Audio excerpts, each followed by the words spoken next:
मैं head of the department हूँ, education department की, government graduate college of for women, Gulberg, Lahore में। तो आज मैं आप लोगों के साथ जो हम थोड़ी नॉलेज शेयरिंग करेंगे वो appraisal of teaching learning process and classroom assessment के बारे में। तो सबसे पहले आप लोगों को सबको बहुत मुबारक हो। आप लोग अपने अगले मरहले के लिए अब आप असिस्टेंट प्रोफेसर से एसोसिएट प्रोफेसर होने जा रहे हैं अल्हम्दुलिल्लाह, जल्द ही। और उसके लिए आप ये प्रमोशन लिंक ट्रेनिंग आप ले रहे हैं और आज आपका सेकंड वीक स्टार्ट हो चुका है। तो आप लोगों को सबको बहुत मुबारक हो। So now I shall start the topic which I have told you. It is appraisal of teaching learning process and classroom assessment. What is appraisal? सबसे पहले तो हमें पता होना चाहिए कि हम जिसके बारे में बात करने जा रहे हैं, अप्रेजल है क्या? An appraisal generally refers to evaluation or assessment of something, typically to determine its worth, value, quality, performance और सिग्निफिकेंस। अब आप देखें कि इसमें कई की टर्म्स आ रही हैं और इसमें हम इवैल्यूएशन या असेसमेंट होगी। समथिंग समथिंग क्या, वो आप देखें, अप्रेजल जो है वो सिर्फ एजुकेशन के हवाले से नहीं बल्कि किसी भी फील्ड में किसी भी चीज़ से रिलेटेड किसी भी कंपनी किसी भी ट्रेड्स को इवेल्युएट करने के लिए या असेस करने के लिए इस्तेमाल होती है ये टर्म। तो जब हम एजुकेशन में इसको इस्तेमाल करेंगे तो उसमें हम क्लासरूम असेसमेंट को देख रहे हैं, उसमें हम टीचिंग लर्निंग प्रोसेस को देख रहे हैं। सो evaluation or assessment of something, typically to determine its worth, its value, its quality, its performance or its significance. It involves a systematic and judgment examination and judgment based on specific criteria or standards. There must be any specific criteria और standards जिसके ऊपर इसको जज किया जाएगा या examine किया जाएगा। It assesses achievements, strengths, weaknesses and areas for improvement. यानी अप्रेजल का जो मकसद है वो किसी भी इदारे की या किसी भी ट्रेड की अचीवमेंट्स को चेक करना, असेस करना, उसकी स्ट्रेंथ्स को, वीकनेसेस को and areas for improvement. Overall appraisal involves a systematic evaluation process aimed at determining the value, quality, or performance of something based on established criteria or standards. Now, we come towards the topic which इसमें आप देखें कि दो हम इसको हिस्सों में तकसीम कर सकते हैं, appraisal of teaching learning process and appraisal of classroom assessment. Appraisal of teaching learning process and classroom assessment are integral to create an effective learning environment where continuous improvement and student success are prioritized. Continuous. अब देखें respected participants, जब हम बात करते हैं professional development की तो वो भी कंटिन्यूअस होती है, जारी रहने वाला प्रोसेस होता है। जब हम बात करते हैं स्टूडेंट्स की सक्सेस या स्टूडेंट की इफेक्टिव लर्निंग या क्लासरूम असेसमेंट की या टीचिंग लर्निंग प्रोसेस की, तो ये भी कंटिन्यूअस प्रोसेस होगी, इम्प्रूवमेंट भी कंटिन्यूअस होगी।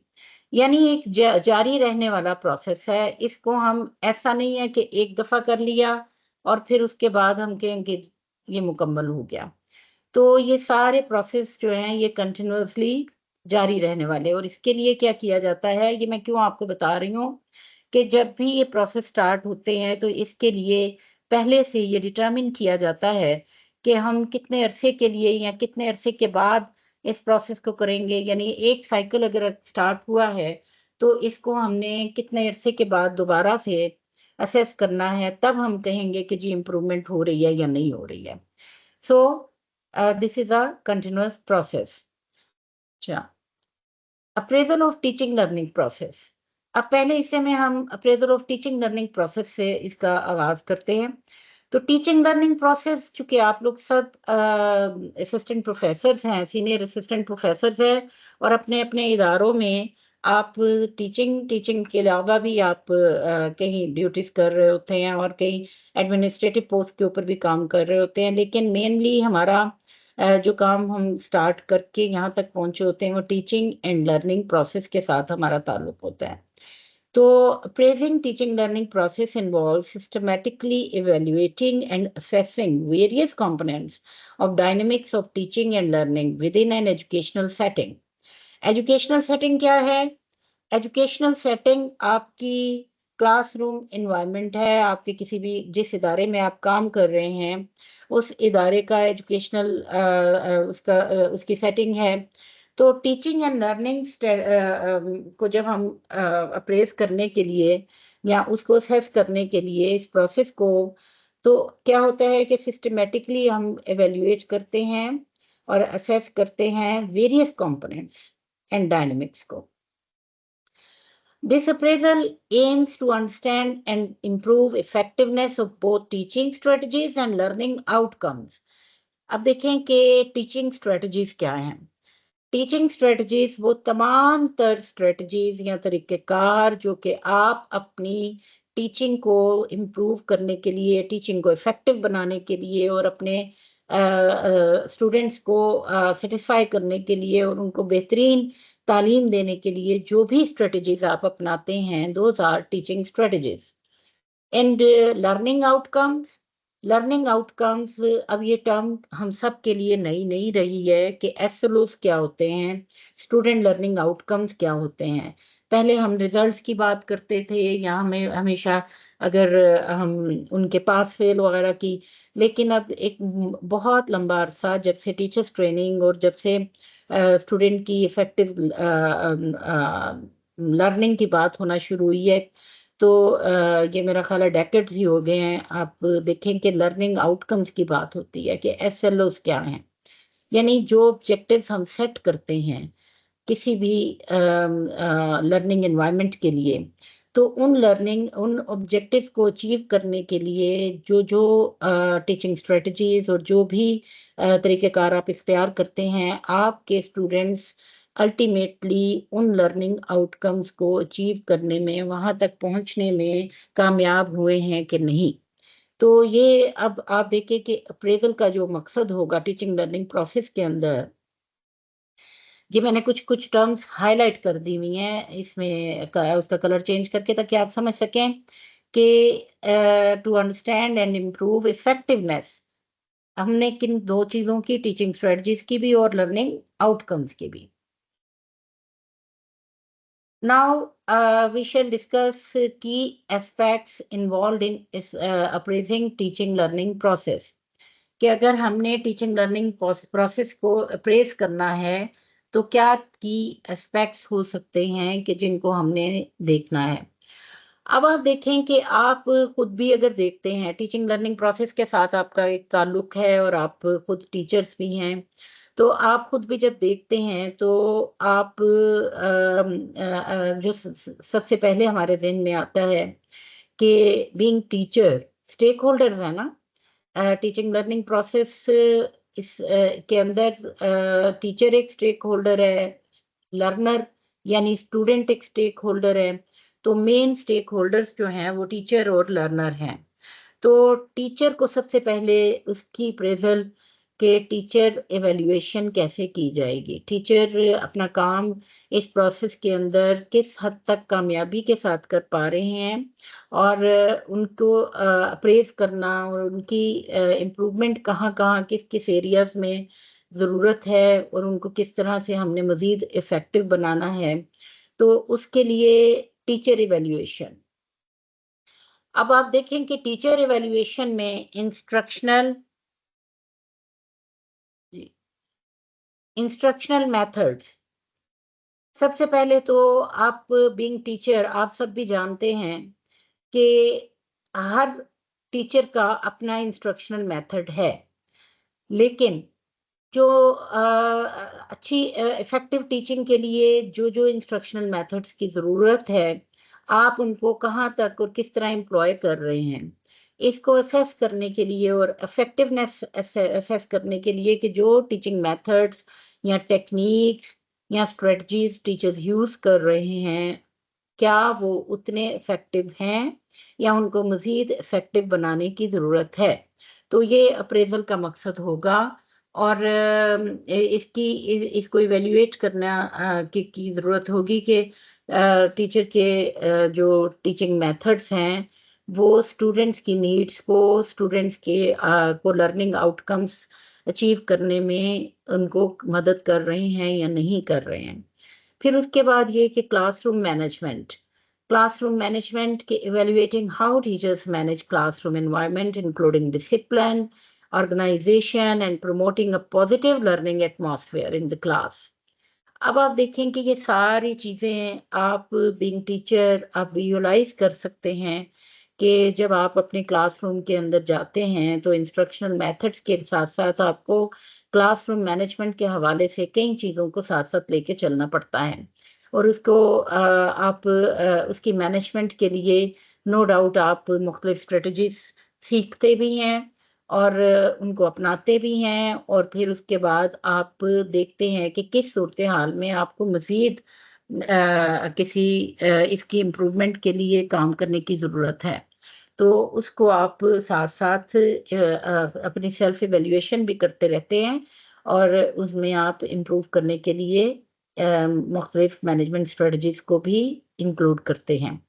तो जब एक टीचर की अप्रेज़ल होगी, उसकी इवैल्यूएशन होगी, तो उसमें क्लासरूम मैनेजमेंट को भी, उसके इन एस्पेक्ट्स को भी देखा जाता है। Teachers knowledge and skills, reviewing teachers' subject matter, expertise, pedagogical skills, and ability to convey content effectively. These are the knowledge. These are the skills which a teacher should know. And उसकी कितनी इस पे grip है, knowledge कितनी है उसको और उसको वो किस तरीके के साथ अपने स्टूडेंट्स तक पहुंचा रहा है, टीचर्स पहुंचा रहे हैं, तो इसको इवेल्युएट करना। अच्छा, now second point is students assessment. तो स्टूडेंट भी एक मेन स्टेक होल्डर है। एकेडमिक परफॉर्मेंस, सबसे पहले देखें स्टूडेंट की एकेडमिक परफॉर्मेंस को चेक किया जाता है और analysing students grades, test scores and other performance indicator to gauge learning outcomes. Student के ग्रेड्स हमें बताते हैं कि स्टूडेंट जो कुछ सीख रहा है क्लासरूम के अंदर वो उसको अपनी स्टडीज के अंदर उनको इस्तेमाल कर रहा है अपने देखें जो सबसे आगे चल के मैं आपको बताऊंगी कि जो अल्टीमेट गोल होगा वो यही होगा ना कि स्टूडेंट जो सीख रहा है उसको असेसमेंट के ज़रिए से उसका रिज़ल्ट उस तक पहुंच रहा है, हम तक पहुंच रहा है। उसके उसको मेज़र करने के क्या-क्या तरीके हैं, इस पे भी हम अब मज़ीद बात करेंगे। लेकिन एकेडमिक परफॉर्मेंस सबसे पहला इंडिकेटर होता है, जो कि हमें ये बताता है कि स्टूडेंट्स को ये जो सारी मेहनत हम कर रहे हैं, ये सारा प्रोसेस जो हमने इसको स्टार्ट किया है उसमें टीचर भी और एडमिनिस्ट्रेशन भी और सारा गवर्नमेंट के भी पूरे रिसोर्सेज यूज हो रहे होते हैं। तो एकेडमिक परफॉर्मेंस सबसे पहला इंडिकेटर है। तो स्टूडेंट के ग्रेड्स, उनके टेस्ट के स्कोर और उनकी मुख्तलिफ परफॉर्मेंसेस हमें बताती हैं। तो ये तो पहला एक आ गया academic performance. Second, engagement and participation. अब आप देखें कि पहले जब मेरी सर्विस ज़ाहिर है हो सकता है आप लोगों से ज़्यादा हो, आप में से जितने लोग यहाँ पे इस वक्त पार्टिसिपेट कर रहे हैं इसमें, तो अनडाउटेडली इसमें ज़्यादा ही होगी। तो जब हमने स्टार्ट किया था इस सर्विस में, तो उस वक्त एनुअल एग्जामिनेशन होते थे। अब एनुअल एग्जामिनेशन में स्टूडेंट की पार्टिसिपेशन और एंगेजमेंट का इतना रोल नहीं होता था। वो टीचर ही को पता होता था कि स्टूडेंट पार्टिसिपेट कर रहे हैं या नहीं कर रहे हैं, या आप टेस्ट वगैरह लेते थे ये सारा। लेकिन अब जब से बीएस ऑनर्स स्टार्ट हुए हैं और आप लोग उसमें काम कर रहे हैं, और इंटर के भी, इंटर में भी आप पार्टिसिपेशन स्टूडेंट्स की बढ़ी है, लेकिन बीएस ऑनर्स में इसकी पार्टिसिपेशन का रोल एकेडमिकली यानी परफॉर्मेंस वाइज हम इसको मेयर भी करना शुरू हो गए हैं। और उससे हम बताते हैं कि कोई स्टूडेंट अगर उसकी पार्टिसिपेशन के भी मार्क्स हैं और उसकी पार्टिसिपेशन की बिना के ऊपर आप जो सेशनल मार्क्स उनको असाइन करते हैं, तो वो उनकी एंगेजमेंट एंड पार्टिसिपेशन की बिना पर करते हैं।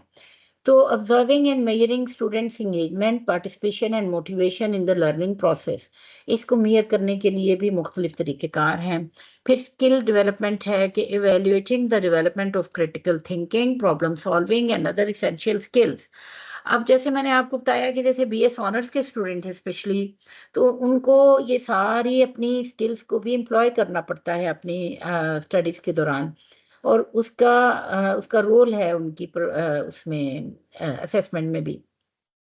तो लाइफ स्किल्स भी उनको सिखाई जा रही हैं, और गवर्नमेंट हायर एजुकेशन डिपार्टमेंट इसके अंदर बहुत अहम रोल प्ले कर रहा है, और उसके लिए मुख्तलिफ तरह की वर्कशॉप्स, मुख्तलिफ तरह के सेमिनार्स, मुख्तलिफ तरह के क्लासरूम एक्टिविटीज़, और इन सब को इस्तेमाल करते हुए स्टूडेंट को की क्रिटिकल थिंकिंग को एनहांस किया जा रहा है। प्रॉब्लम सॉल्विंग स्किल्स उनके अंदर पैदा की जा रही हैं, और इन एसेंशियल स्किल्स को इवैल्यूएट करना भी फिर ज़रूरी हो जाता है, ये देखने के लिए कि क्लासरूम टीचिंग लर्निंग प्रोसेस जो है ये इफ़ेक्टिव है कि नहीं है।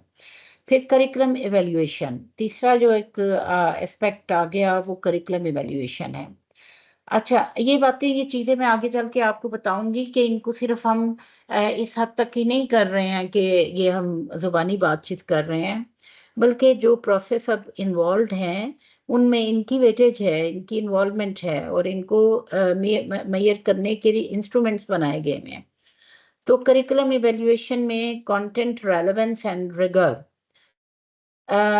रिगरस मेथड है या नहीं ये देखना, कंटेंट रेलेवेंट है कि नहीं ये देखना।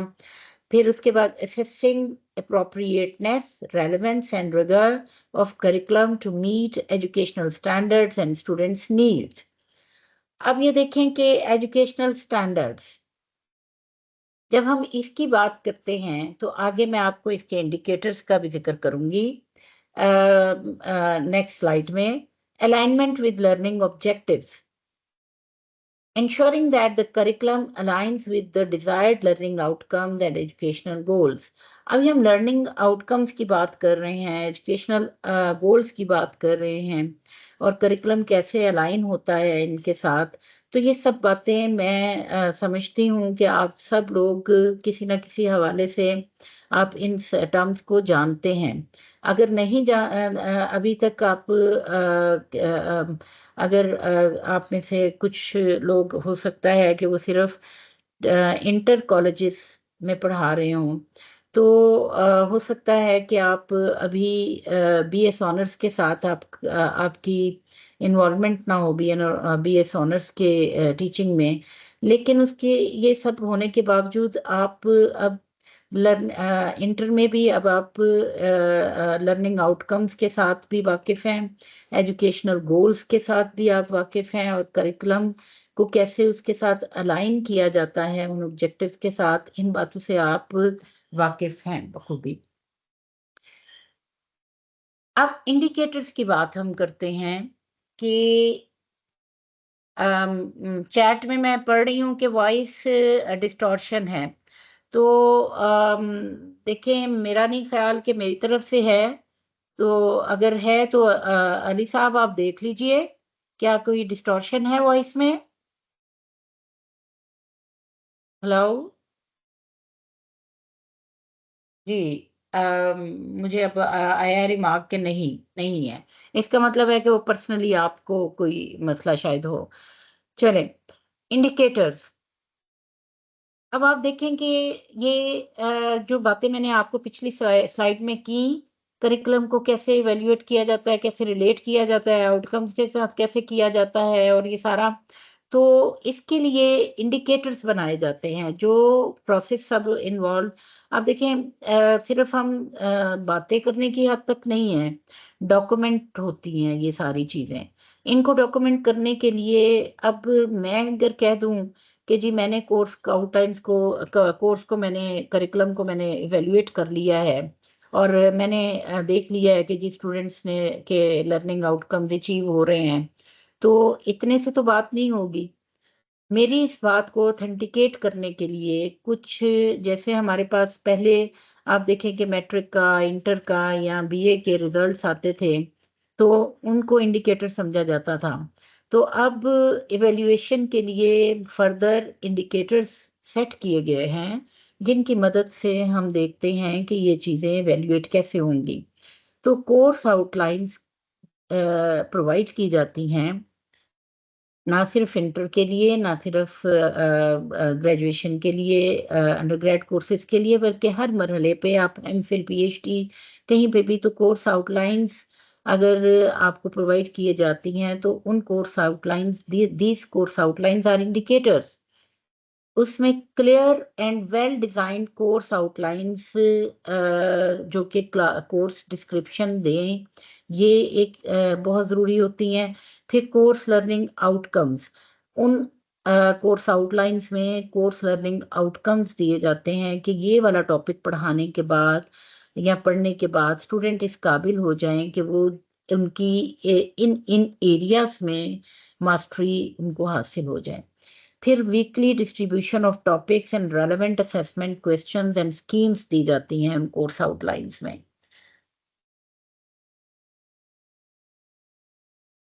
रिगर रिगरेंस, देखिए कंप्लीटनेस आप मतलब पूछ रही हैं एक पार्टिसिपेंट के रिगर का क्या मतलब है, तो ये कंप्लीटनेस आप इसको कह सकते हैं कि ज्यादा रिगरसली, ज्यादा कंप्लीटनेस उसके अंदर आए, तो उसको कहा जाता है कि ये प्रोसेस बहुत अच्छे तरीके के साथ, मुकम्मल तरीके के साथ किया जाता है।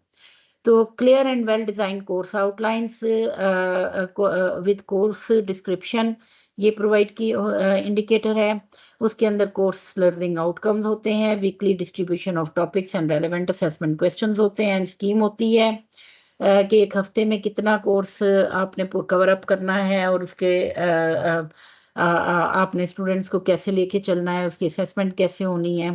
फिर उसके बाद reading list and grading criteria दिया जाता है। क्राइटेरिया भी मैं आपको बता दूं कि ये लफ्ज क्राइटेरिया बार बार आएगा। क्राइटेरियन होता है सिंगुलर एंड क्राइटेरिया प्लूरल होता है। कुछ अल्फाज होते हैं कि वो उनको आप इस तरीके के साथ, जैसे डेटा और डेटम है, जैसे इसी तरह ये क्राइटेरिया और क्राइटेरियन, तो ये जहां जहां क्राइटेरिया यूज हो रहा है ये प्लूरल के उसमें आ रहा है। तो reading list and grading criteria ये दिया जाता है। एथिकल गाइडलाइंस दी जाती हैं, इंस्ट्रक्शंस फॉर असाइनमेंट्स और मजीद चीज़ें। असाइनमेंट्स के अलावा भी चीज़ें होती हैं, क्विज होते हैं और ये सब इनका ये कोर्स आउटलाइन के अंदर सारा डिस्क्राइब किया जाता है। तो ये एक इंडिकेटर है। Reading material, collection of selecting text and list of other sources of information. E tools यानी इलेक्ट्रॉनिक टूल्स, कौन कौन से कोई लिंक्स दिए जाते हैं, including artificial intelligence tools. AI क्या है? Artificial intelligence tools. तो अब आप देखें कि अब आप सब आर्टिफिशियल इंटेलिजेंस के साथ भी आप बखूबी वाकिफ हैं, और मेरा ख्याल है कि पिछले आपके वीक के अंदर इससे रेलेवेंट आपके भी ट्रेनिंग्स भी हुई होंगी, ट्रेनिंग सेशंस भी हुए होंगे, ई टूल्स के बारे में भी आप जानते होंगे अब। तो ये सारा कुछ रीडिंग मटेरियल के लिस्टों के अंदर ये भी एक इंडिकेटर होता है, और इसके अंदर ये सब कुछ प्रोवाइड किया जाता है कि जी ये आपके सोर्सेस ऑफ इंफॉर्मेशन है और इनकी बिना के ऊपर आपको अब असेस किया जाएगा। Regular feedback and reflection. Regular feedback and reflection के आपको टीचर की तरफ से भी आपको रेगुलर फीडबैक मिलती है और मिलनी चाहिए, और रिफ्लेक्शन होगी आपके स्टूडेंट की तरफ से, वो रिफ्लेक्ट करते हैं कि जी हमें किस हद तक कामयाबी हुई है इन चीज़ों को समझने में, और हम कहाँ पे खड़े हैं, कहाँ पे हमारी इम्प्रूवमेंट कहाँ तक हुई है, और कहाँ तक effective teaching and learning process हुआ है। तो these are the indicators, on the base of these indicators आपकी अप्रेजल होती है किसी भी इदारे की, किसी भी इदारे में पढ़ाने वालों की, किसी भी इदारे में पढ़ने वालों की। Now next slide is learning environment. अब तक आप देखें कि मैंने 3 पे आपसे बात की, पहले टीचर की इवेल्युएशन, फिर स्टूडेंट की असेसमेंट, फिर मैंने आपसे कोर्स करिकुलम के हवाले से, अब आप लर्निंग एनवायरनमेंट के हवाले से हम बात कर रहे हैं कि फिजिकल एंड टेक्नोलॉजिकल रिसोर्सेज इसमें आ जाते हैं कि evaluating the availability and adequacy of physical resources, classroom setup, material and technological tools that support learning. आप देखें ई टूल्स, सॉरी मैं यहाँ पे 1 मिनट रोक रही हूँ। तो चैटिंग में, चैट बॉक्स में एक पार्टिसिपेंट ने पूछा कि ई टूल्स क्या होते हैं। तो ई टूल्स इलेक्ट्रॉनिक टूल्स देखें, टूल जैसे एक किसी भी काम करने वाले, फिजिकली काम करने वाले इंसान के पास, शख्स के पास उसके हथियार होते हैं ना, टूल्स होते हैं कि उसने उससे काम करना है।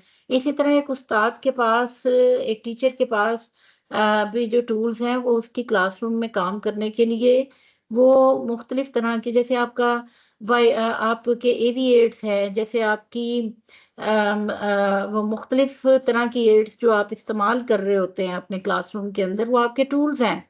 जैसे आप रिसर्च करते हैं तो आपका जो क्वेश्चनेयर है या आपका इंटरव्यू प्रोटोकॉल है, या ये सारा कुछ ये आपके टूल्स होते हैं। तो इसी तरह इलेक्ट्रॉनिक टूल्स, यानी आप अगर कोई इलेक्ट्रॉनिक मीडिया यूज करते हैं, मिसाल के तौर पर आप वो यूज कर रहे हैं, मल्टीमीडिया यूज कर रहे हैं, या आप प्रोजेक्टर यूज कर रहे हैं, या आप कोई ऑडियो लिंक्स आप दिखा रहे हैं, या वीडियो लिंक्स दिखा रहे हैं, या आप इलेक्ट्रॉनिक बोर्ड्स यूज कर रहे हैं, या कुछ भी इस तरह का, तो वो सारा कुछ वो आपके इलेक्ट्रॉनिक टूल्स हैं। अच्छा, तो now these are physical and technological resources. I'm coming towards the slide where learning environment is visible, and physical and technological resources are we were discussing it. तो इनकी अवेलेबिलिटी एंड इनकी adequacy and कि हमारे पास physical resources किस हद तक हैं, किस हद तक नहीं है। तो जब अप्रेजल होता है, जब असेसमेंट होती है टीचिंग लर्निंग प्रोसेस की, तो ये भी चीज़ें देखी जाती हैं कि जो क्लासरूम जिन स्टूडेंट्स या टीचर्स को हम अप्रेज कर रहे हैं, इनका अप्रेजल हो रहा है, आया वहाँ पे फिजिकल एंड टेक्नोलॉजिकल रिसोर्सेज की क्या पोजीशन है, क्लासरूम सेटअप कैसा है, मटेरियल्स कैसे हैं, and technological tools and support learning कैसी इनके पास है कि नहीं है। तो उसकी वेटेज होती है, उसकी रैंकिंग होती है, और फिर उसको शामिल किया जाता है कि जी इस यहाँ ये वाली चीज़ें अवेलेबल थी, अगर नहीं थी,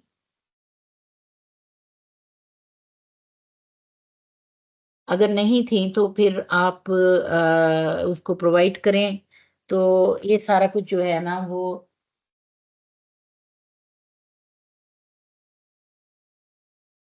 ये क्या, आप लोगों को आवाज आ रही है? हेलो? यस मैम, आपकी आवाज आ रही है। जी जी, ठीक है, ठीक है, thank you. So support services, assessing the effectiveness of support services such as counseling, special education and curricular activities.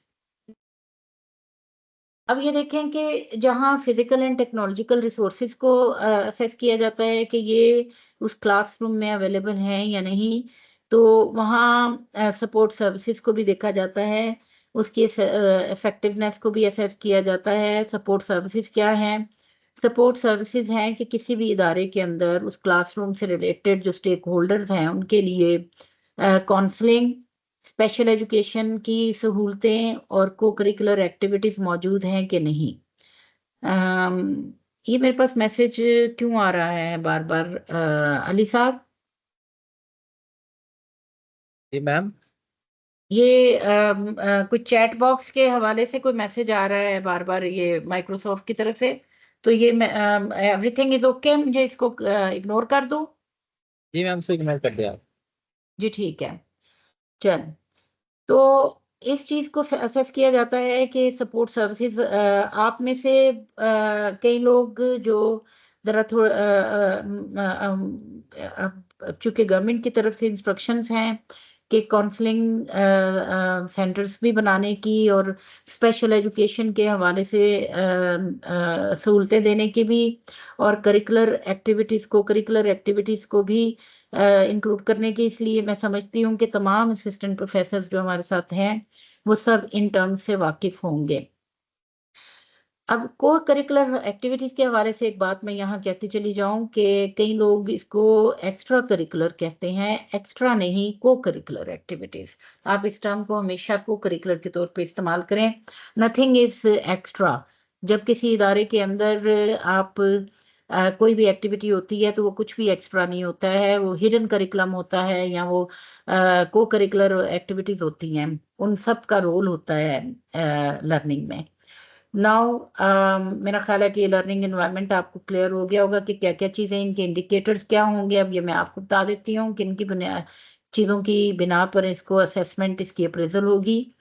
Classroom and institutional displays, कि क्लासरूम के अंदर और इंस्टीट्यूशन के अंदर जो जो चीज़ें आप, जो जो रिक्वायरमेंट्स हैं इन चीज़ों के हवाले से, को करिकुलर एक्टिविटीज़ के हवाले से या फिर काउंसलिंग के हवाले से, या इनको डिस्प्ले भी किया जाता है कि ये डिस्प्लेस जो हैं ये हेल्प करते हैं लर्निंग एनवायरनमेंट को क्रिएट करने में, रीइंफोर्स करने में, की कॉन्सेप्ट्स को and ideas of facilitate ideas to facilitate creativity for further innovation and creativity. तो ये देखिए कि क्लासरूम्स के अंदर भी और इंस्टीट्यूशंस के अंदर भी डिस्प्ले बोर्ड्स भी होते हैं, चार्ट्स भी होते हैं, मुख्तलिफ तरह के तरीके के साथ आप उन लर्निंग एनवायरनमेंट को क्रिएट करते हैं।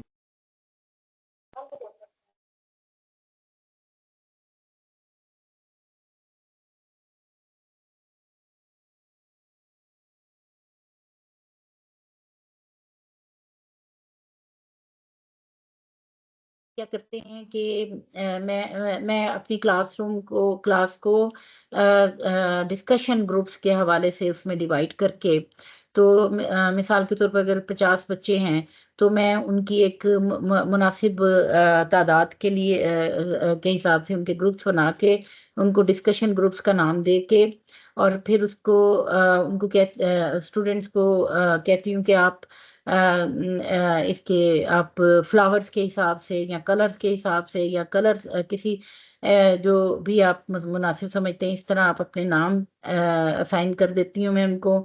और उनकी एक लिस्ट बना के मैं कहती हूँ कि जी ये लिस्ट यहाँ पे डिस्प्ले कर देंगे, ये हमारे डिस्कशन ग्रुप्स बन गए हैं।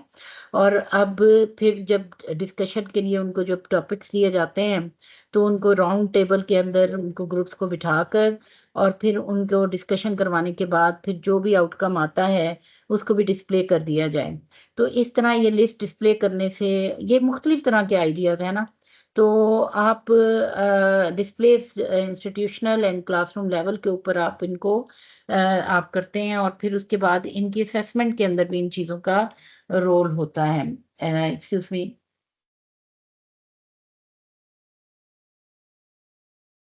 जी, मैं चैट बॉक्स देख रही थी कि कोई अहम बात तो नहीं है, तो ऐसा कुछ नहीं है।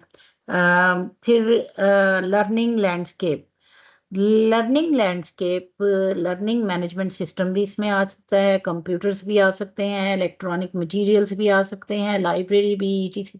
अच्छा, अब आप देखिए कि एलएमएस यानी लर्निंग मैनेजमेंट सिस्टम, आप सब उससे वाकिफ ही होंगे कि ऑनलाइन टीचिंग के दौरान जब हम कोविड से भी की सिचुएशन में भी हमने सब ने काम किया, तो लर्निंग मैनेजमेंट सिस्टम्स जो हैं उस वक्त इस वक्त बहुत ज़्यादा सामने आए और अब बहुत से इदारों के अंदर लर्निंग मैनेजमेंट सिस्टम्स काम कर रहे हैं। अगर नहीं भी हैं तो फिर कंप्यूटर्स हैं, फिर इलेक्ट्रॉनिक मटेरियल्स हैं या लाइब्रेरी, ये सारी चीज़ें इनमें से कुछ ना कुछ मौजूद होता है। तो लर्निंग लैंडस्केप को जब असेस किया जाता है तो वो इन चीज़ों की बुनियाद के ऊपर कि ये किस हद तक मौजूद हैं और इनकी इफेक्टिवनेस कितनी ज़्यादा है। फिर स्पेशल सर्विसेज और ऑफिसेज के करियर काउंसलिंग के ऑफिसेज बने हुए हैं या नहीं बने हुए, साइकोलॉजिकल एंड मेंटल वेलबींग के लिए सेंटर्स बने हुए हैं कि नहीं बने हुए, एंड फैसिलिटीज़ मौजूद हैं कि नहीं मौजूद, फिर फाइनेंशियल सपोर्ट सिस्टम मौजूद है कि नहीं मौजूद। अब आप देखें कि ये सब कुछ कहीं कुछ भी आपके लिए नया नहीं है, क्योंकि हायर एजुकेशन डिपार्टमेंट की तरफ से क्लियर इंस्ट्रक्शंस हैं ये सारे सेंटर्स और ये सब कुछ इस्टेब्लिश करने के, और इनको असेस भी किया जा रहा है और देखा जा रहा है कि ये मौजूद हैं इदारों में कि नहीं मौजूद। तो इसलिए फाइनेंशियल सपोर्ट सिस्टम का मतलब ये है कि आप का कोई ऐसा सेटअप कि अगर आपके स्टूडेंट्स नीडी हैं या उनकी वो फाइनेंस उसके एकेडमिकली अगर बहुत स्ट्रांग है, उनकी कोई पोजीशन होल्डर्स हैं या एक सेट उसके लिए बता दिया जाता है कि इतने परसेंट मार्क्स हैं तो उनको टैलेंट स्कॉलरशिप मिलेगा या इस तरह एड मिलेगी या फाइनेंशियल सपोर्ट मिलेगी।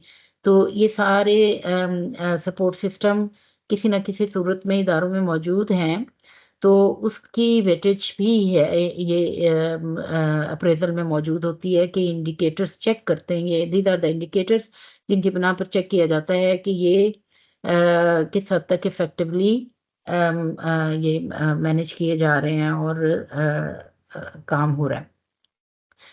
अच्छा, फिर है फीडबैक मैकेनिज्म। इसको भी देखा जाता है अप्रेजल यानी असेसमेंट के ऑफ टीचिंग लर्निंग प्रोसेस में कि स्टूडेंट फीडबैक का क्या तरीक़ाकार है, वो हो रही है कि नहीं, पीयर एंड सेल्फ एवेल्युएशन का क्या तरीक़ाकार है। स्टूडेंट फीडबैक से मुराद क्या है? Collecting feedback from students about their learning experiences, understanding of the material and perceived effectiveness of teaching methods, collecting feedback from students about their learning experiences। इसके लिए ये मैं आगे चल के भी आपको बताती हूँ कि जिस वक्त जो अप्रेजल सिस्टम है उसमें स्टूडेंट से फीडबैक लेने के लिए भी परफॉर्मर्स बनाए गए हुए हैं और उनके लर्निंग एक्सपीरियंसेस को असेस करने के लिए, उनकी अंडरस्टैंडिंग को देखने के लिए भी कि उन्होंने मटेरियल किस हद तक अंडरस्टैंड किया है जो उन्हें पढ़ाया गया है, और उनकी इफेक्टिवनेस और टीचिंग मेथड्स को उनसे फीडबैक लेने के लिए वो परफॉर्मेंस डेवलप किए गए हैं। और जो जिनको बाद में असेस किया जाता है कि ये वाला इंडिकेटर क्या बता रहा है, ये वाला ऑब्जेक्टिव अचीव हुआ है या नहीं हुआ है, ये सारा करने के लिए।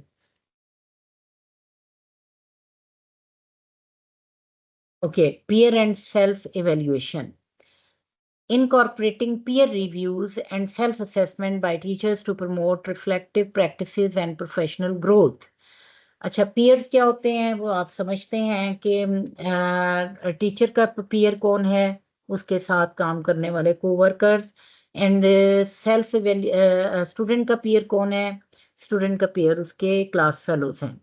तो पीयर एंड सेल्फ एवेल्युएशन क्या है? सेल्फ एवेल्युएशन है कि आपकी अपनी आप खुद से कैसे असेस कर रहे हैं। Incorporating peer reviews and self assessment by teachers to promote reflective practices क्या होती हैं कि टीचर और स्टूडेंट की तरफ से उनकी सेल्फ रिफ्लेक्शन, उनकी तरफ से जो राय दी जाती है, वो सारे प्रोसेस को इवेल्युएट करने के बाद सर्टेन इंडिकेटर्स के ऊपर, ऐसे ही नहीं कि भाई ये तो अच्छा नहीं था, ये तो अच्छा था, इस तरह नहीं, पूरे उन इंडिकेटर्स को एड्रेस करते हुए तो वो रिफ्लेक्टिव प्रैक्टिसेस होती हैं और उसके भी कई उसका प्रोसीजर है, उसके तरीक़ेकार हैं, उसकी बुना पर फीडबैक दी जाती है। एंड प्रोफेशनल ग्रोथ आप सब समझते हैं कि आपकी जो लर्निंग डे बाय डे चीज़ें जो हमारी बढ़ रही हैं, हमारी नॉलेज का एक एक्सप्लोजन है और उसको इफेक्टिव बनाने के लिए उसी तरीके के साथ डेवलपमेंट हो रही है कि नहीं हो रही है। Excuse me. अच्छा, इसमें वो चैट बॉक्स में यही बार बार आ रहा है कि अगर कोई इंटरनेट के हवाले से कोई प्रॉब्लम्स हैं तो उनको आप देखिए, वैसे ये स्मूथ चल रहा है lecture. Okay. Professional development sixth जो इसका एक पॉइंट मैं आपसे डिस्कस कर रही हूँ अब, ये प्रोफेशनल डेवलपमेंट आपको अब अलहदा से ये इसको बहुत ज़्यादा बताने की ज़रूरत नहीं है, क्योंकि आप इसी का हिस्सा हैं इस वक्त। आप ये जो पीएलटी ले रहे हैं, ये प्रमोशन लिंक ट्रेनिंग आपकी जो हो रही है, यहाँ आप मुख्तलिफ तरह के जो courses and seminars and workshops and ये सारा आप अटेंड करते रहते हैं और करवाते भी रहते हैं, तो ये प्रोफेशनल डेवलपमेंट ही का हिस्सा है।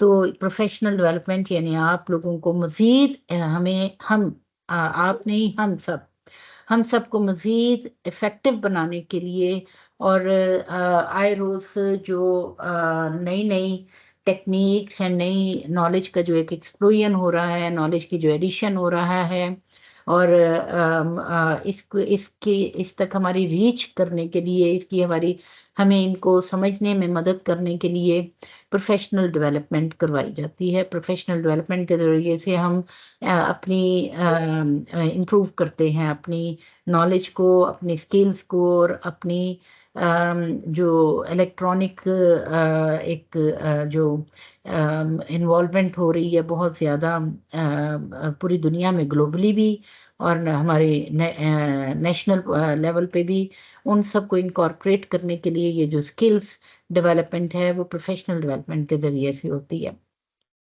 तो ये ट्रेनिंग भी इसका हिस्सा है। तो training and workshops evaluating the availability and impact of professional development opportunities for teachers and continuous improvement, assessing the implementation of new teaching strategies and the ongoing improvement efforts by educators. तो ये भी एक aspect है जिसको major किया जाता है, जिसको अप्रेजल के दौरान देखा जाता है कि आप, जैसे आपके लिए मैं आपको बताऊं कि ये जो ट्रेनिंग आप ले रहे हैं ये आपकी बहुत ही आपके सीवी का और आपकी इफेक्टिवनेस को जांचने का और आपने इम्प्रूव किया है कि नहीं किया, इसको मेजर करने का ये एक इंडिकेटर बन जाएगा। आप जब कभी भी अपने एसीआर में और अपने सीवी में और जहाँ पे ज़रूरत पड़ेगी तो आप वहाँ पे ये मेंशन करेंगे कि आपने एक ये प्रमोशन लिंक ट्रेनिंग इतने अरसे की कामयाबी के साथ इसको पूरा किया। तो it will become an indicator कि जिसकी बिना पर आपको असेस किया जाएगा या किया जा सकता है कि ये आपकी अप्रेजल का हिस्सा बन जाएगा ये। तो इसको आप, इसकी अहमियत को आप समझने के लिए मैं ये आपको बता रही हूँ कि ये भी आपके लिए, ये आपकी प्रोफेशनल डेवलपमेंट का हिस्सा है और ये ये आपकी अप्रेजल का एक इंडिकेटर हो जाएगा। तो इसकी बिना पे ये देखा जाता है जब हम टीचर्स का अप्रेजल इसको असेस करते हैं जब इसके लिए, तो देखा जाता है कि उसने कितनी ट्रेनिंग्स ली हैं, कितनी वर्कशॉप्स ली हैं और उनको प्रोवाइड की जा रही हैं ये सहूलतें कि नहीं सहूलतें उनकी दी जा रही हैं और कंटिन्यूस इम्प्रूवमेंट के लिए क्या क्या किया जा रहा है या क्या हुआ है और उन्होंने नई टीचिंग स्ट्रेटजीज को किस हद तक इनकॉर्पोरेट किया है, सीखा है और कैसे इनको इस्तेमाल कर रहे हैं। अच्छा, ये चैट बॉक्स में पूछ रहे हैं कि what is the procedure of reflecting practices. तो देखें, इसका भी एक साइकिल होता है रिफ्लेक्टिव प्रैक्टिसेस का। ये एक पूरा एक साइकिल होता है, जैसे माइक्रो टीचिंग का एक साइकिल है। जैसे आप अगर आप वो करते हैं एक्शन रिसर्च, तो उसका एक साइकिल होता है, स्टेप्स होते हैं। तो ये जैसे मैं अब आपको इसके बता रही हूँ कि असेसमेंट के क्या क्या स्टेप्स होंगे, ये सारा तो उसका एक साइकिल होता है जिसमें आप उनके रिफ्लेक्ट करने के लिए कि आप किन किन चीज़ों के ऊपर आप रिफ्लेक्ट कर सकते हैं। आप ऑब्जेक्टिव्स के ऊपर रिफ्लेक्ट कर सकते हैं, आप टीचिंग मेथड के ऊपर कर सकते हैं, फिर आप उनके स्टूडेंट को एंगेज करने की क्वेश्चनिंग टेक्निक क्या है। आपको बताऊं, जो क्वेश्चनिंग टेक्निक होती है टीचर की, वो भी बहुत अहम है। और उसमें सोक्रेटिक क्वेश्चंस भी होते हैं, उसके अंदर आप इंडक्टिव क्वेश्चंस भी होते हैं, डिडक्टिव क्वेश्चंस भी होते हैं। तो नथिंग इज दैट सिंपल कि सिर्फ हमने सवाल पूछ लिया है। आप कर रहे होते हैं, ये सारा कुछ आप कर रहे होते हैं अपनी क्लासरूम के अंदर। लेकिन जब तक आप उसको, आप जब पढ़ते हैं तो आपको पता चलता है, या आपकी ट्रेनिंग्स होती हैं, या आपको जैसे ये ट्रेनिंग हो रही है, तो इसमें मैं अगर आपको अपनी नॉलेज की बिना के ऊपर या अपने सब्जेक्ट की बेस के ऊपर अगर मैं आपको बता रही हूँ, तो ये भी देखें ना कि आप इसको, ये आपकी लर्निंग का हिस्सा बन रही है ना चीज़ें। तो अब आप जब कभी अपने क्लासरूम के अंदर करेंगे तो आपको पता चल जाएगा कि अच्छा, ये मैं जो सवालात कर रहा हूँ, ये भी मैं आपके बारे में जो रिफ्लेक्शन आएगी तो उसमें बताया, पूछा, ये बता सकता है। स्टूडेंट रिफ्लेक्ट कर रहे हैं तो वो बता सकते हैं कि जी टीचर किस तरह के सवालात पूछते हैं और उनसे हमें कितना फायदा होता है। These are the procedures for reflection. Now I come towards the slide. बीच बीच में आपको, इसलिए मैं आपके सवालात के जवाबात दे रही हूँ क्योंकि ज़ाहिर है चैट आगे निकल जाएगी, तो मैं चाहती हूँ कि जो भी आपके जहन में सवालात आ रहे हैं उनको साथ साथ मैं एड्रेस करती चली जाऊँ। तो जी, नाउ प्रोफेशनल डेवलपमेंट से रिलेटेड ये इंडिकेटर्स, सीपीटी प्रोग्राम।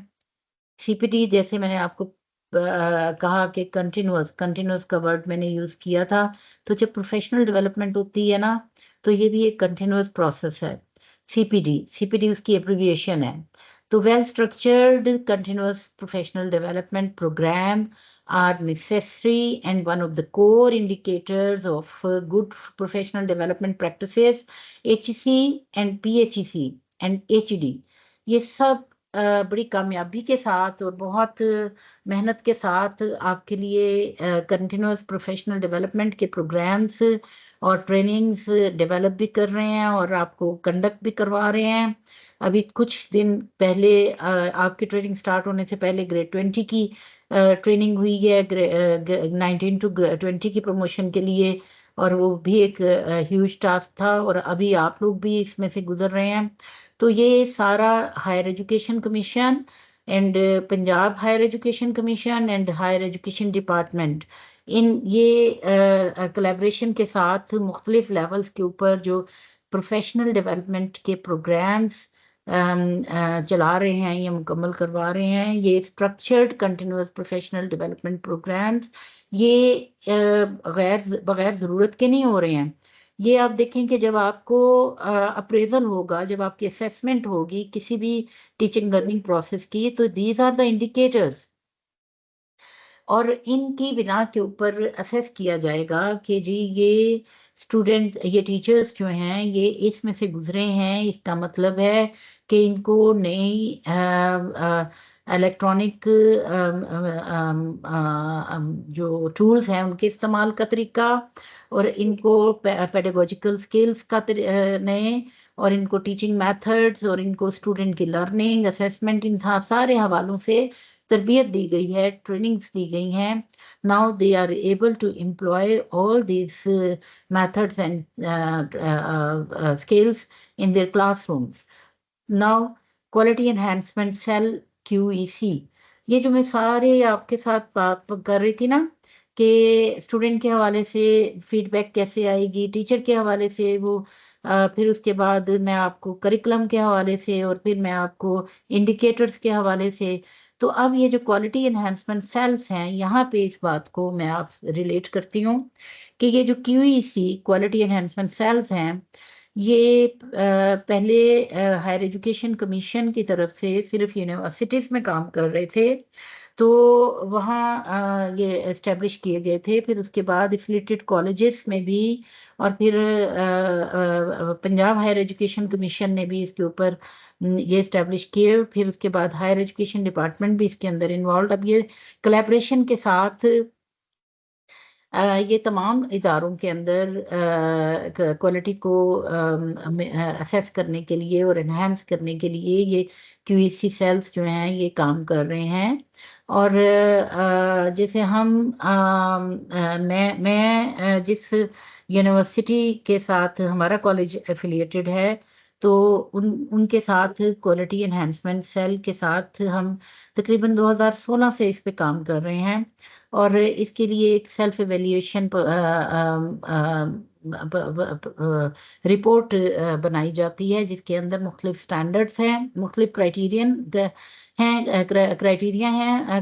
हैं, और फिर उन कोई 8 के करीब मेरा उसमें क्राइटेरियन है, और उनके अंदर स्टैंडर्ड्स हैं। उन स्टैंडर्ड्स की बेस के ऊपर मुख्तलिफ डॉक्यूमेंटेशन की जाती है, और फिर उनको असेस करके ये देखा जाता है कि जी क्वालिटी इसमें इम्प्रूवमेंट आ रही है या नहीं आ रही, और कौन कौन से एरियाज हैं कि जहाँ क्वालिटी की इम्प्रूव करने की ज़रूरत है। तो ये टीचिंग एंड लर्निंग दोनों के हवाले से होती है, स्टूडेंट के हवाले से भी होती है और टीचर्स के हवाले से भी होती है। इसमें मैं आपको बताऊं, मैं ब्रीफली, ये चूंकि हमारा इस पे आमतौर पे मुकम्मल सेशंस होते हैं, मे बी आपके इसमें ट्रेनिंग में भी हो, तो उसमें स्टूडेंट्स से करिकुलम कोर्स एवेल्यूएशन परफॉर्मेंस भी फिल करवाए जाते हैं कि कोर्सेज जो आपको पढ़ाए गए हैं या करिकुलम आपको पढ़ाया गया है, तो उसके हवाले से मुख्तलिफ इंडिकेटर्स होते हैं जो हमें बताते हैं कि क्या ये इम्प्रूवमेंट आ रही है, स्टूडेंट तक ये नॉलेज पहुंच रही है कि नहीं पहुंच रही है, मजीद किसकी क्या ज़रूरत है। उसके हवाले से टीचर के हवाले से भी उनसे पूछा जाता है। फिर स्टूडेंट की लर्निंग को असेस किया जाता है, और टीचर्स के प्रोफाइल्स को भी असेस किया जाता है, और फिर जो जो फैसिलिटीज़ मौजूद हैं उनको भी असेस किया जाता है, और मज़ीद उसमें क्या इम्प्रूवमेंट की ज़रूरत है, इम्प्लीमेंटेशन प्लान्स भी बनाए जाते हैं। तो ये पूरा एक साइकिल जो है ना, ये इसका पूरी एक इम्प्रूवमेंट के ये सिलसिला चलता है, और फिर उसके बाद देखा जाता है कि इम्प्रूवमेंट कितनी आई है कितनी नहीं। फिर उसके बाद ये सारा प्रोसेस जो है ये रिसर्च बेस्ड होता है। तो ये इससे इससे किसी भी टीचिंग लर्निंग, ये जो हम टीचिंग लर्निंग प्रोसेस की अप्रेजल की बात कर रहे हैं, तो उसका ये सबसे जो इफेक्टिव तरीका है वो यही है कि क्वालिटी एनहांसमेंट सेल्स उसको मेजर करते हैं, और उसको इंश्योर करते हैं क्वालिटी को, और उसके ज़रिए से देखा जाता है कि टीचिंग लर्निंग प्रोसेस में कहाँ कहाँ कमियां हैं और कैसे उनको दूर किया जा सकता है और किया जा रहा है। Now, seventh is outcome analysis. Long term achievement देखी जाती है। आउटकम एनालिसिस, आउटकम क्या होता है? आउटकम यही होता है ना कि क्या रिजल्ट आया है, क्या नतीजे निकले हैं, उसको एनालाइज कैसे किया जाए। जैसे मैं भी आपको बता रही हूँ ना कि ये पीछे मैंने आपको बताया कि क्यूईसी के अंडर ये सारी वैल्यूएशन होती है, तो फिर उसका भी एनालिसिस होता है, उसकी बुनियाद के ऊपर भी देखा जाता है कि जी क्या क्या चीज़ें हुई हैं, क्या क्या नहीं हुई हैं। और यहाँ इस स्लाइड पे मैं आपको बताती हूँ कि लॉन्ग टर्म अचीवमेंट को चेक करने के लिए मॉनिटरिंग होती है, लॉन्ग टर्म स्टूडेंट सक्सेस को देखा जाता है। ये आपके नताइज भी हो सकते हैं, including graduation rates, college enrolment and career readiness.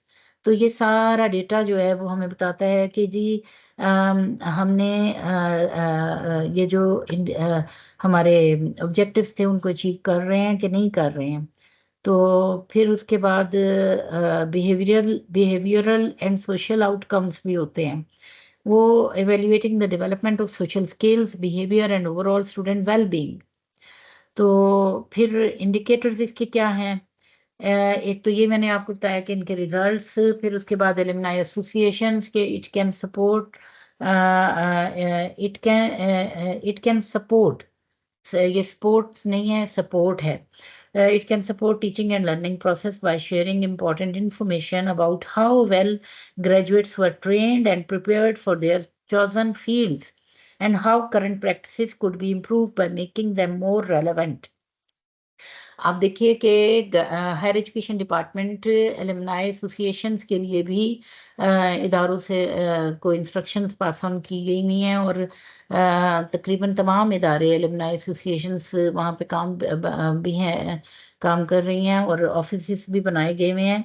तो उसका मकसद क्या है? उसका मकसद ये है कि हमें पता चले कि ये जो हमारी प्रोडक्ट्स हैं, ये जब हम पास आउट हो के हमारे ग्रेजुएट्स मार्केट में जा रहे हैं, तो इनकी ये किन किन फील्ड्स के अंदर काम कर रहे हैं और फर्दर स्टडीज में ये कहाँ तक कितने हमारे स्टूडेंट्स एमफिल कर रहे हैं, पीएचडी कर रहे हैं और फॉरेन स्कॉलरशिप्स कितने हासिल कर रहे हैं, लोकल कितने कर रहे हैं और अगर वो मार्केट में इस वक्त काम कर रहे हैं तो किन किन इदारों में कर रहे हैं, क्या रोल प्ले कर रहे हैं और अगर वो यानी हम उनको किस हद तक उनके फील्ड से रिलेटेड प्रोडक्टिव बना पाए हैं।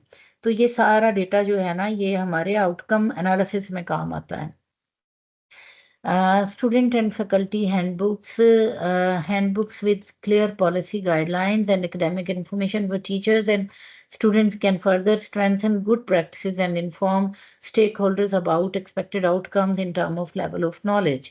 तो देखें कि आपके रिजल्ट्स का आपके जो वो होते हैं गजेट्स होते हैं, तो वो भी आपके इन चीज़ों का हिस्सा होते हैं कि आपके रिजल्ट्स का रिकॉर्ड होता है। फिर उसके बाद आपकी स्टूडेंट की अचीवमेंट्स का, टीचर्स की, फैकल्टी की अचीवमेंट्स का, तो ये सारे जो डॉक्यूमेंट्स हैं, ये इस एनालिसिस में हमारे काम आते हैं।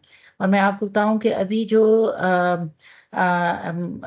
क्वालिटी एनहांसमेंट सेल के अंडर जो हमने काम किया रिसेंटली, तो उसमें हमने एलुमनाई से भी परफॉर्मा फिल करवा के उसका भी एनालिसिस हुआ है, तो वो भी उसमें शामिल हुआ है। अच्छा, अब इंस्टीट्यूशनल रिव्यू,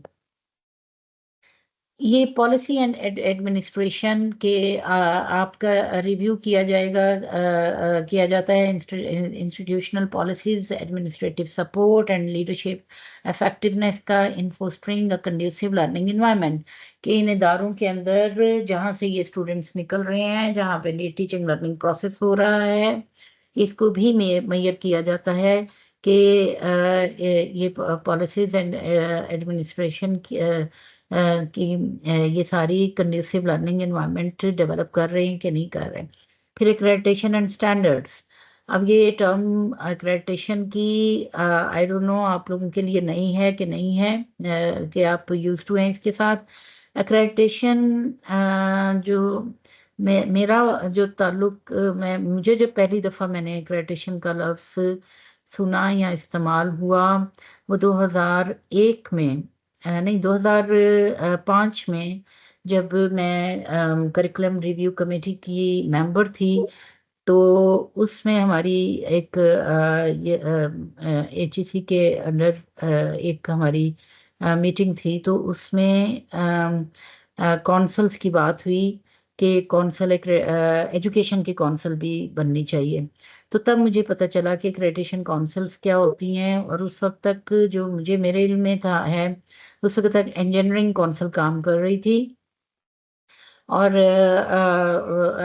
अब जो एक्रेडिटेशन काउंसिल्स एजुकेशन की नेक्टेक के नाम से, और एक कंप्यूटर की एक्रेडिटेशन काउंसिल, और एक कॉमर्स की एक्रेडिटेशन काउंसिल, ये इनका तो मेरे इल्म में है कि ये काम कर रही हैं और ये एक्रेडिटेट कर रही हैं अपने प्रोग्राम्स को। तो ये जो एक्रेडिटेशन करने का मकसद ये होता है कि आपके जो प्रोग्राम्स मुख्तलिफ इदारे चला रहे होते हैं, वो कह रही हैं कि please change the slide. Sorry, मैं एक मिनट रुकती हूँ। वो चैट में है कि प्लीज़ चेंज द स्लाइड। क्या मैम ये आप मेरी? कौन सी स्लाइड पे हैं? इंस्टीट्यूशनल रिव्यू पे हैं? जी बिल्कुल, जी यही स्लाइड शो हो रही है। ठीक है ठीक है। अच्छा, तो एक्रेडिटेशन एंड स्टैंडर्ड्स के हवाले से मैं आपको बता रही हूँ। तो ये मुख्तलिफ इदारे मुख्तलिफ लेवल्स के ऊपर ये काम करवा रहे होते हैं। जैसे एक मिसाल के तौर पर ये बीएड की जो अस्सलाम डिग्री वालेकुम है। मैम। जी जी जी please. Ma'am I'm Abdul Hamid, Director IT from DPA Colleges. I'm really sorry to disturb you. हमारे reverend secretary sir Farrukh Naveed साहब बात करना चाह रहे हैं पार्टिसिपेंट से। जी जी प्लीज प्लीज। जी जी जवाद साहब, आपको माइक और कैमरा अलाउ कर दिया गया। Thank you so much.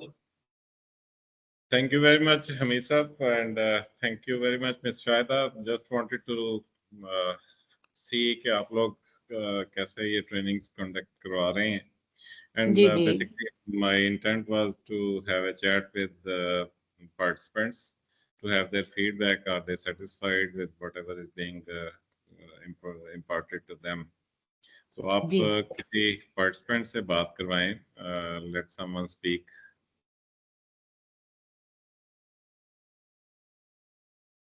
Abdul Hamid साहब माइक ओपन करें वन बाय वन। सर मैं माइक ओपन कर दूं? Okay sir. Okay sir mic allow कर दूं।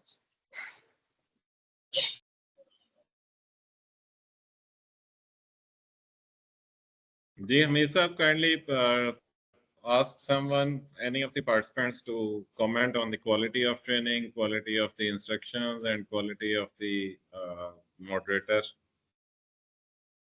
पार्टिसिपेंट्स जिन्होंने हैंड रेज किए हैं, I have allowed their mics, so please if you want to say something, secretary साहब सुनना चाह रहे हैं आप लोगों को।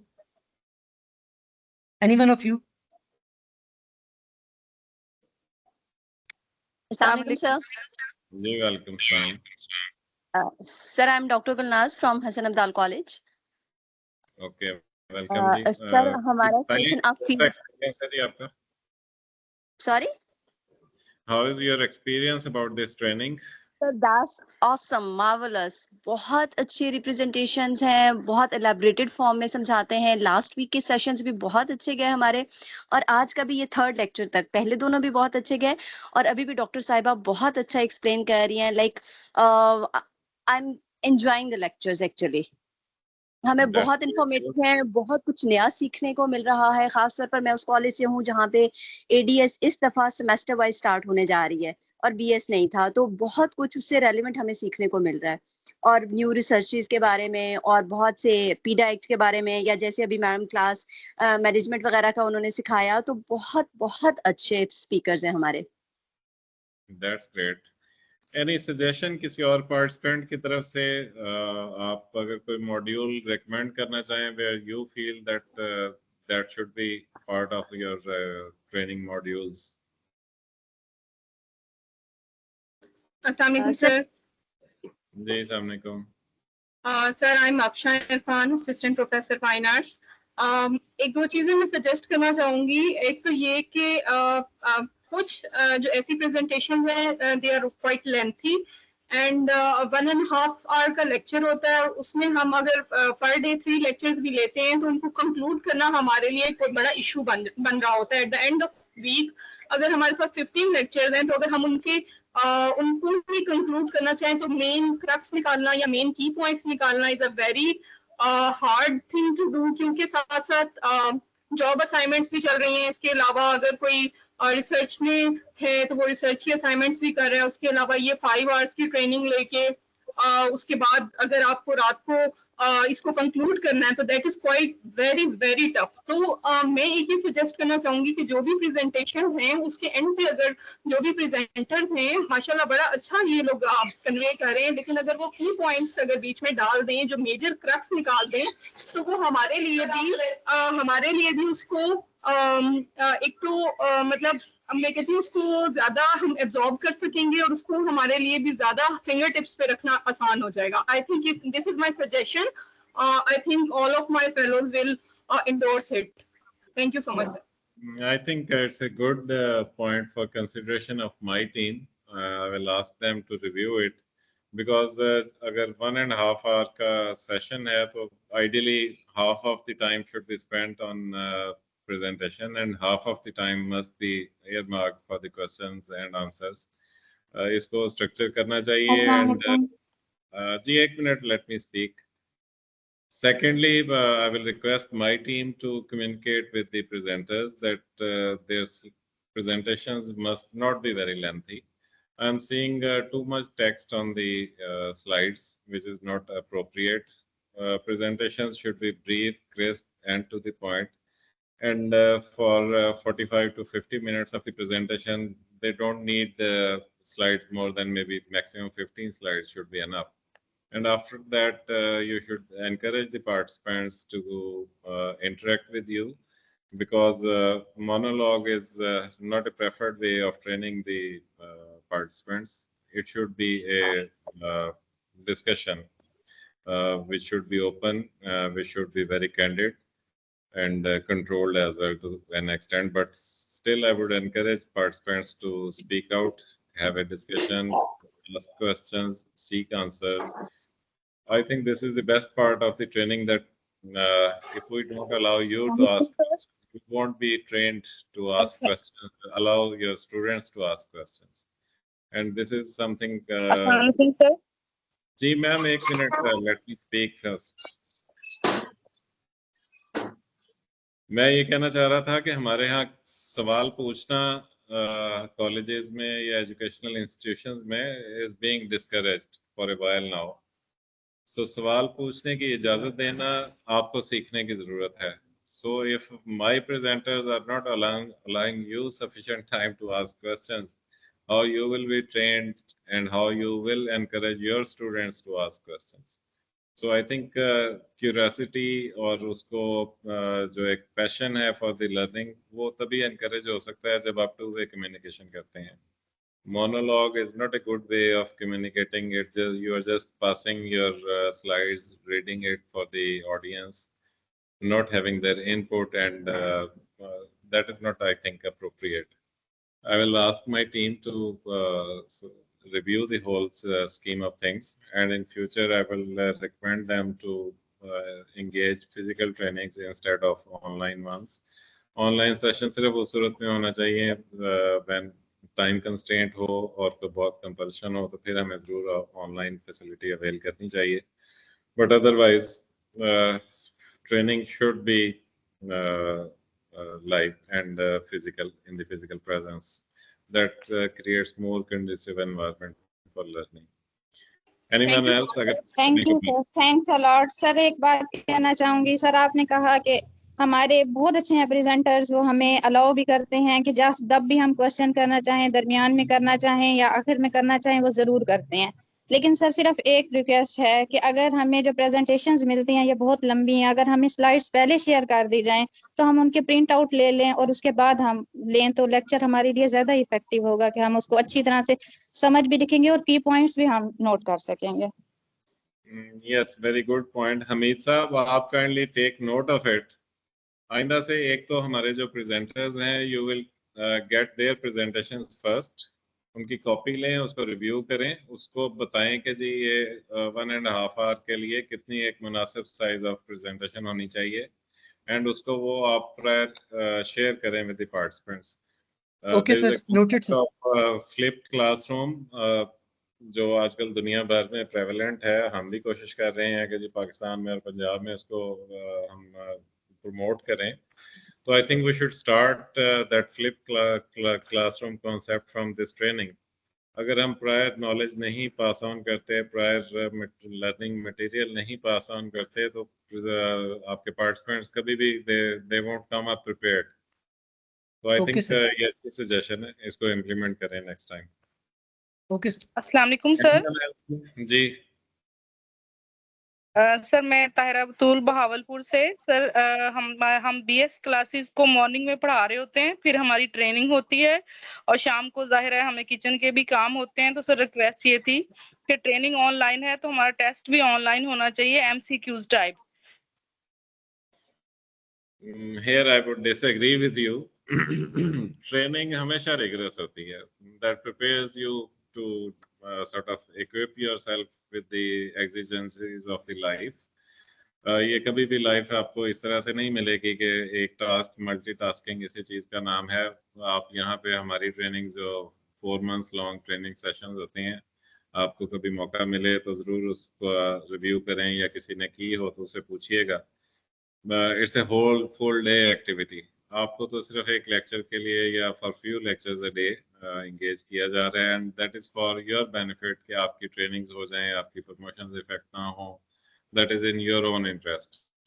आइडियली तो मैं बता रहा हूँ कि I am not in favour of these online trainings. ये सिर्फ इसलिए मैंने अलाउ की हैं कि आप लोगों का एक बैकलॉग है, आपकी प्रमोशन स्टक हैं, सो बेहतर है कि हम आपका ये प्रमोशन ना इफेक्ट होने दें। That's why we have allowed it. Otherwise अगर आप फिजिकली यहाँ तशरीफ लाएं तो आपको हम ज्यादा एंगेज रखेंगे और ज्यादा बिजी करेंगे।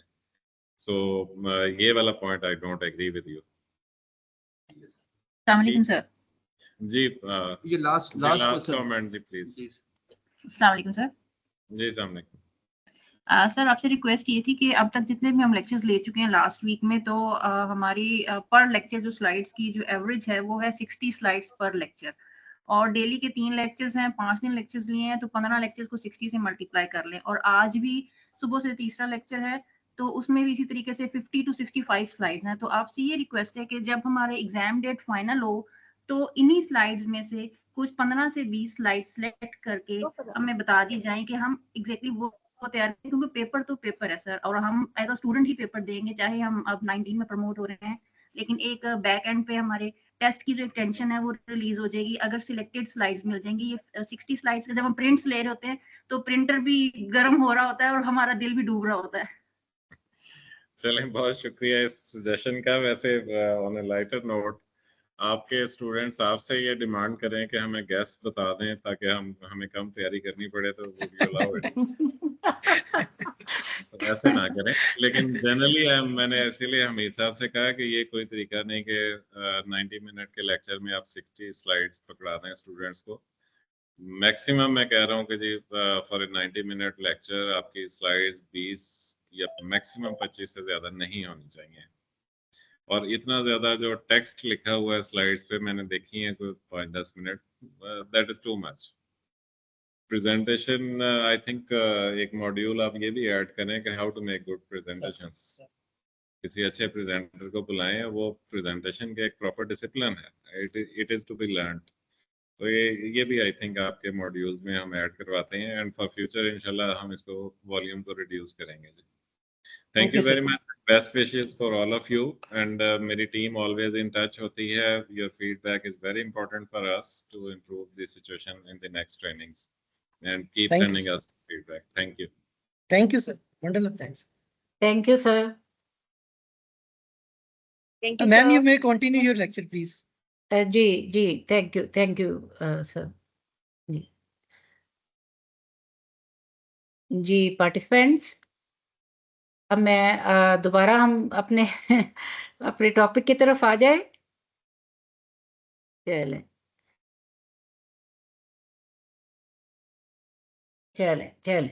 ठीक है।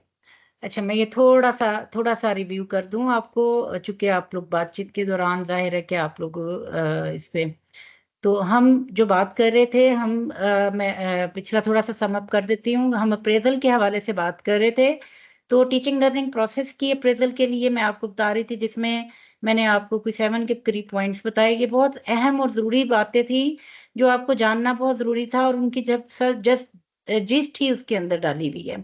अब ये इंस्टीट्यूशनल रिव्यू में भी जैसे मैंने आपको बताया कि अब जैसे एक्रेडिटेशन एंड स्टैंडर्ड्स हैं, तो एक्रेडिटेशन एंड स्टैंडर्ड्स ये एक बहुत लंबा बहुत बड़ा प्रोसेस है एक्रेडिटेशन, और इसके जो नेक्टे की हम कर रहे हैं उसके कोई 129 डॉक्यूमेंट्स बन रहे हैं। तो अब उसको एक आध लाइन में भी अगर आपको बताया जाए तो उसके लिए ये है कि ये चंद स्टैंडर्ड्स बना दिए गए हैं काउंसिल्स ने, और वो काउंसिल्स रजिस्टर्ड हैं, और उसके बाद किसी भी प्रोग्राम को वो असेस करते हैं।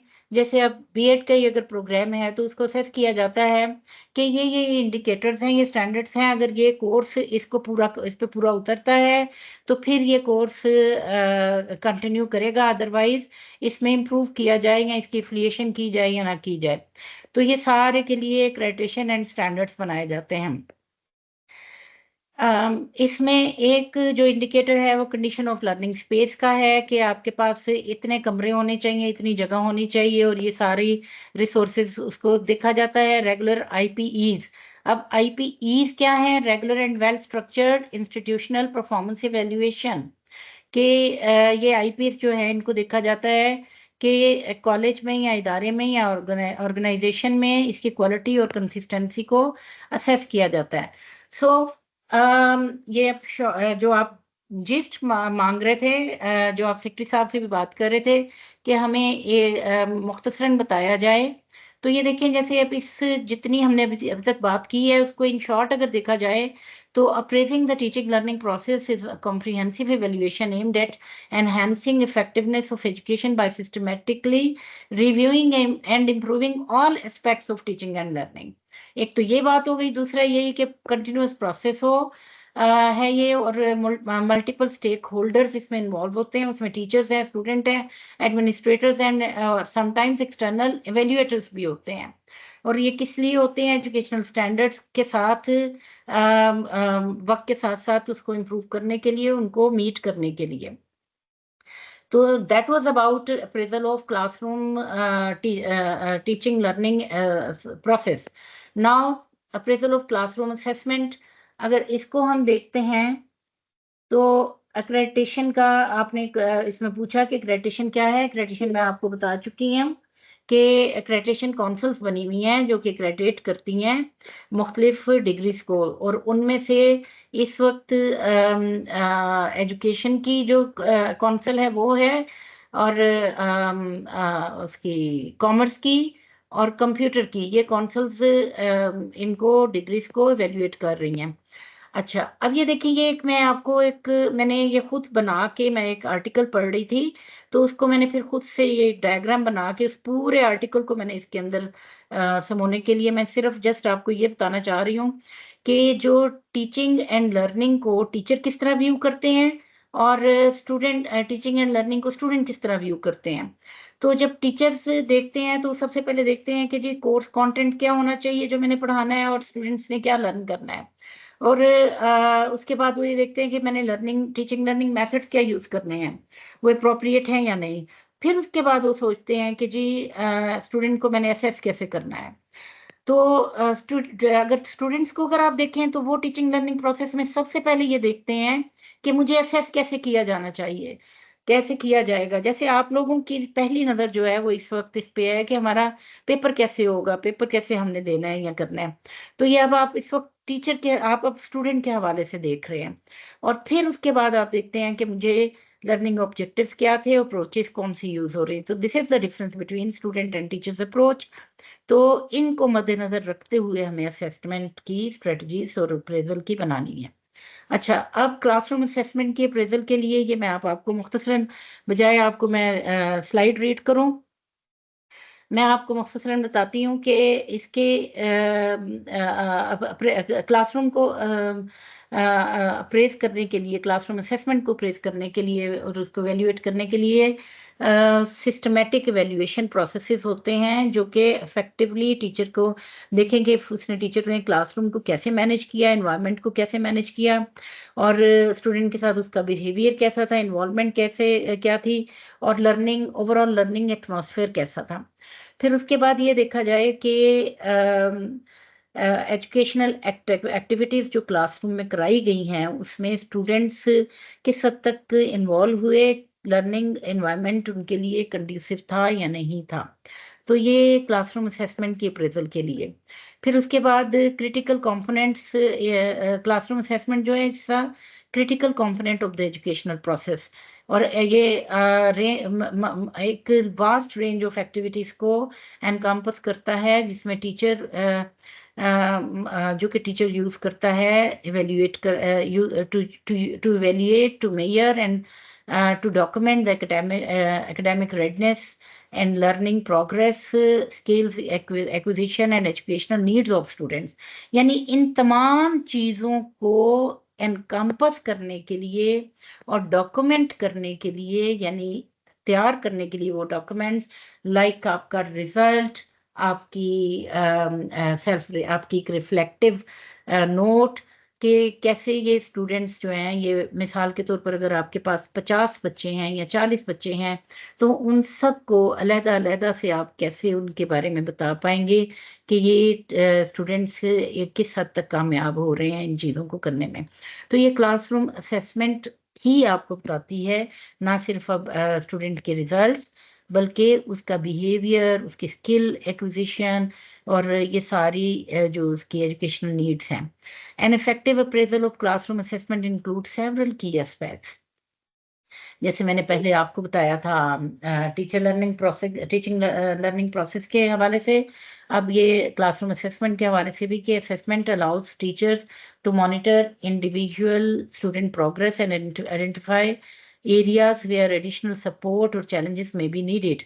फिर informing instructional decisions कि जो भी उस क्लास में एक्टिविटीज़ हुई हैं या जो भी कमियां हैं उनको कैसे हम पूरा कर सकते हैं।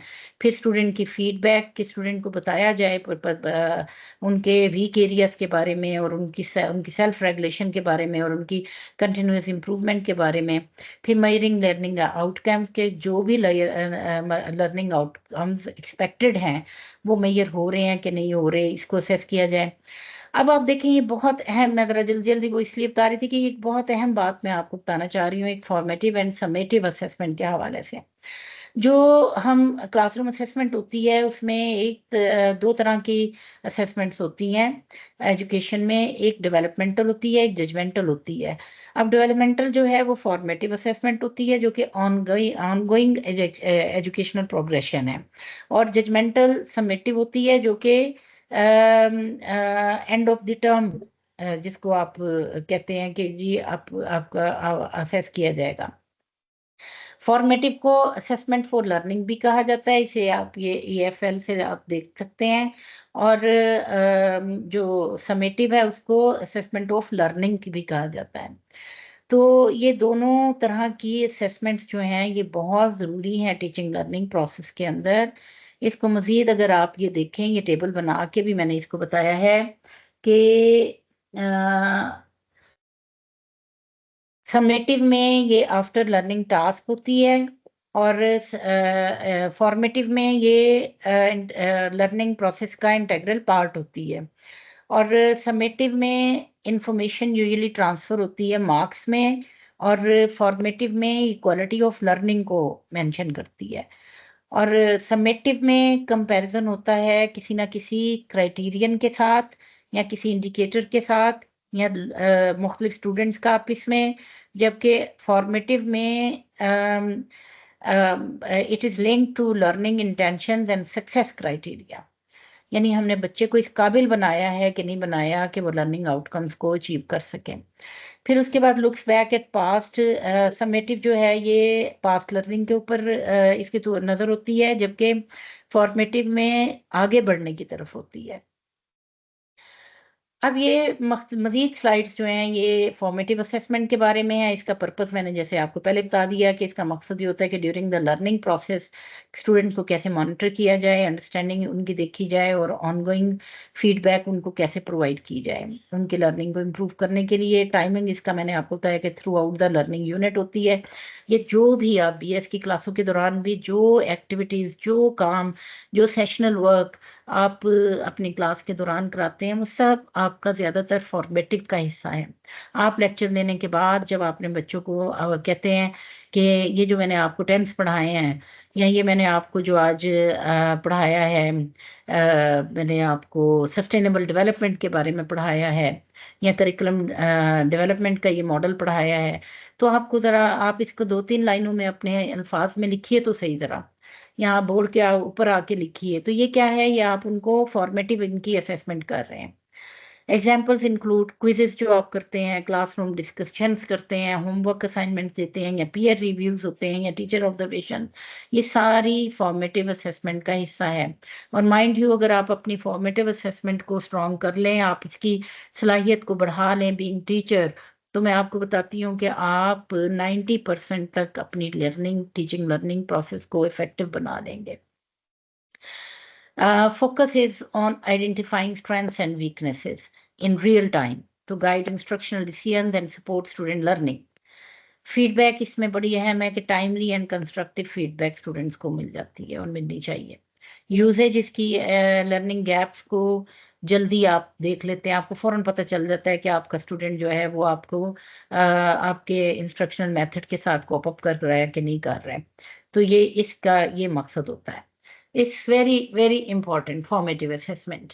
अनडाउटेडली आपकी जो समेटिव वो तो है ही, क्योंकि वो जजमेंटल है, उसकी बिना पे ही आपके बच्चे ने आगे जाना है। लेकिन फॉर्मेटिव आपकी लर्निंग एक्सपीरियंसेस को इम्प्रूव करने के लिए बहुत ज़रूरी है।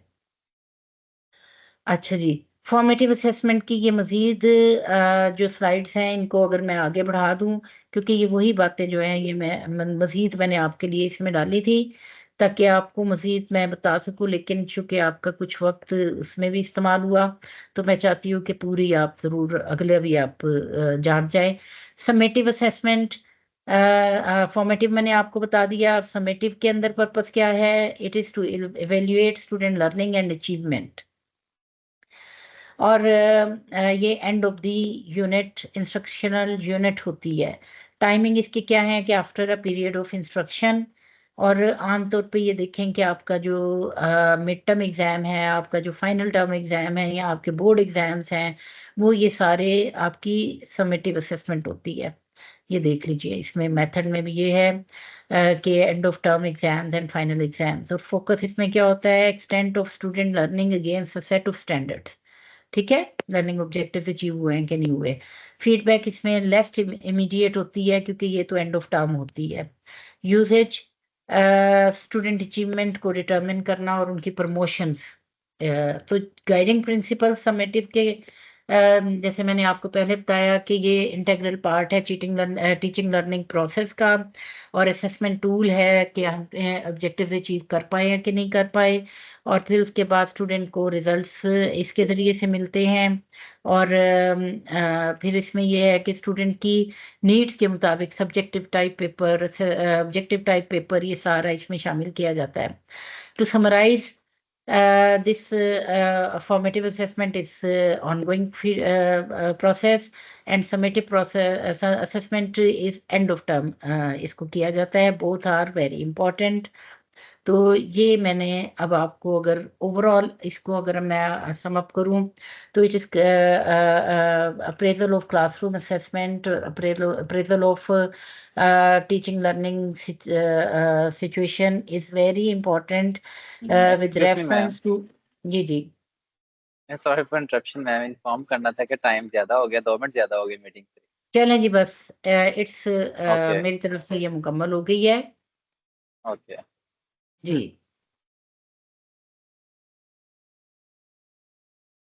जी, एनी क्वेश्चन? जी अली साहब। जी मैं माइक अलाउ कर रहा हूँ। जिन्होंने हैंड जी माइक अलाउ है, जिन्होंने क्वेश्चन करना वो कर दे मैम से। माइक आपके अलाउ है ऑलरेडी, तो अपना माइक अनम्यूट कीजिए और मैम से क्वेश्चन कर लें। टाइम वैसे ही बहुत ज़्यादा हो चुका है पहले ही।